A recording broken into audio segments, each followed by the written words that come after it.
Hello, and welcome to your research wrap up. I have a few points to consider before we get started. For example, we started this unit with an article about reasons to research and a video about the year in search. The point was to get you to attach meaning to your research that you were getting ready to do. Hopefully, as we've gone throughout this process, you were able to do that, to attach meaning, to create meaning. Now, we focus on various skills throughout the unit, and most of them were scored on the rubric, so I thought I'd take a bit of time to show you my 2 stars and a wish for each section of the rubric. As you know, that is my favorite way to revise and lead to editing. Now, these are just a handful of examples. Yours may be better, they may be worse, but once again, just examples. So, we'll begin.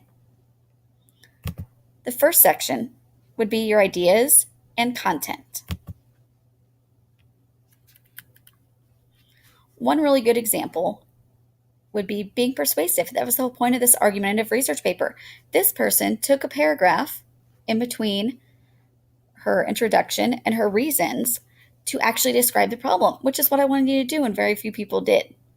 If you look at it, she talks about how the world's in crisis, and this generation is the group of people going to put an end to climate change. She talks about the epoch that we're in, and then says how during this epoch, society needs to recognize consequences of their actions and decide to save the planet. That's persuasive and lets us know what the problem is before we figure out why we have to solve it. It's also good to actually convince us to solve the problem. This example talks about how marine pollution is an increasing crisis, has many negative effects. It talks about what it harms, how we can stop it, and that the beauty of the ocean is something our grandchildren and their children should be able to enjoy. Now that's persuasive.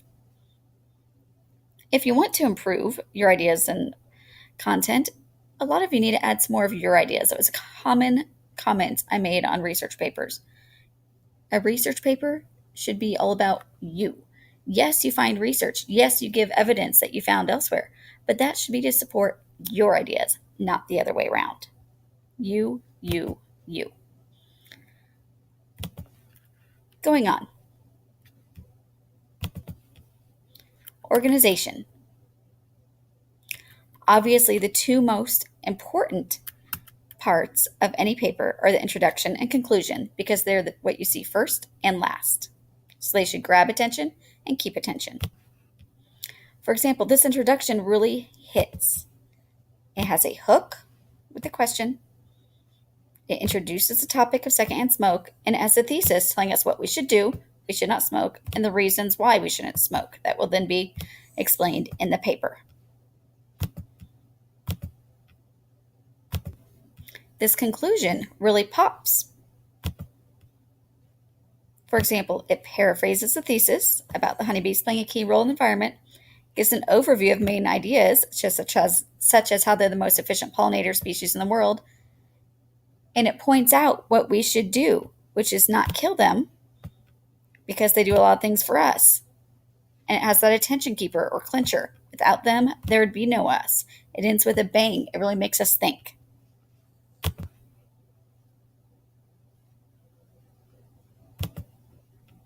Now, if you wish to improve, some of you need to add transitions at the beginning of each paragraph to show how one idea changes to a new idea. Also, explain your quotes. Don't just string them together like this one did.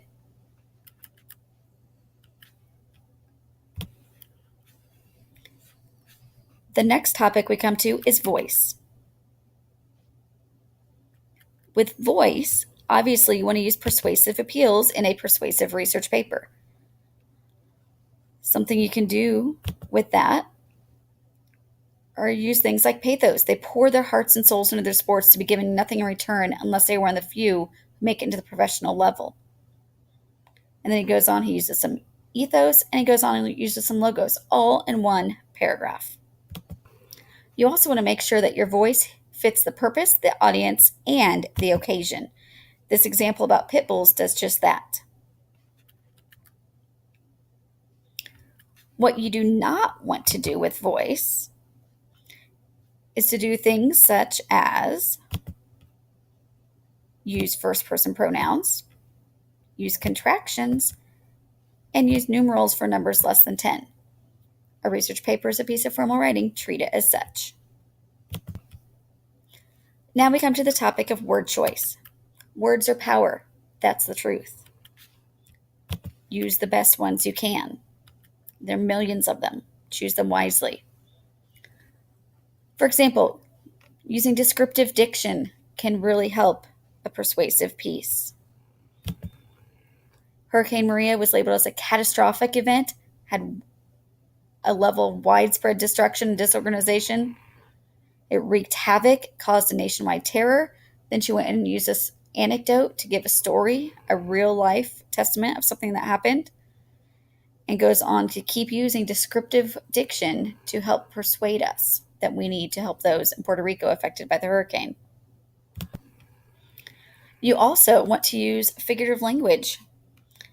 For example, we talked about many types of literary devices in figurative language last semester. This person said an old adage says a picture is worth 1,000 words. An adage, an idiom, that's a type of figurative language. I saw so many wonderful similes and metaphors. I was really proud that you guys applied what you learned first semester to this semester.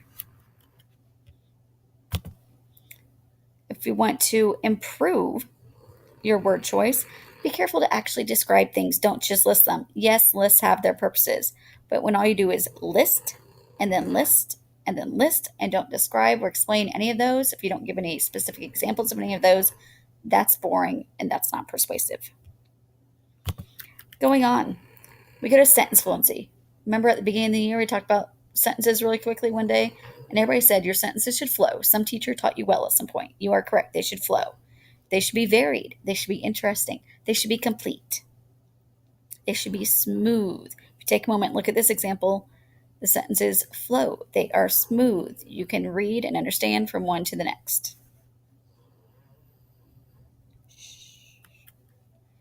Your sentences should also be varied. If they're all set up with the exact same structure, length, and style, you're going to bore your reader to death. They're going to be asleep by the second paragraph.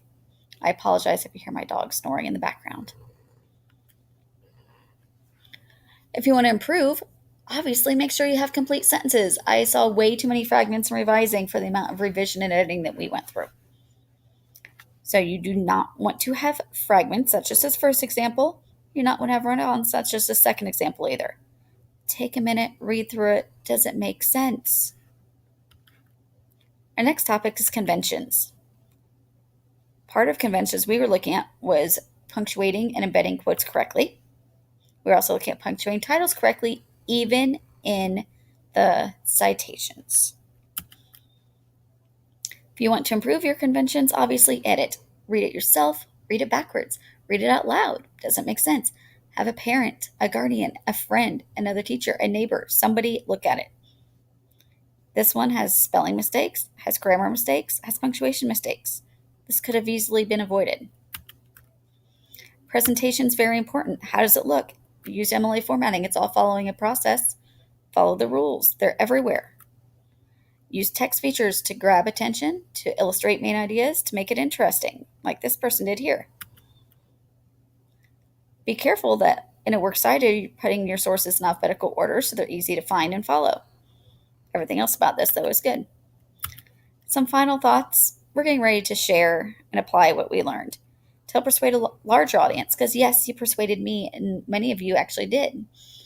I actually believe what you had to say, whether or not I did beforehand. But now you're going to share with others, and that's the point. So you'll be writing a poem, you'll be sharing a summary online, you'll be sharing with your class via Padlet, and then you'll reflect, and then finally take the quarterly assessment before we move on to our next unit.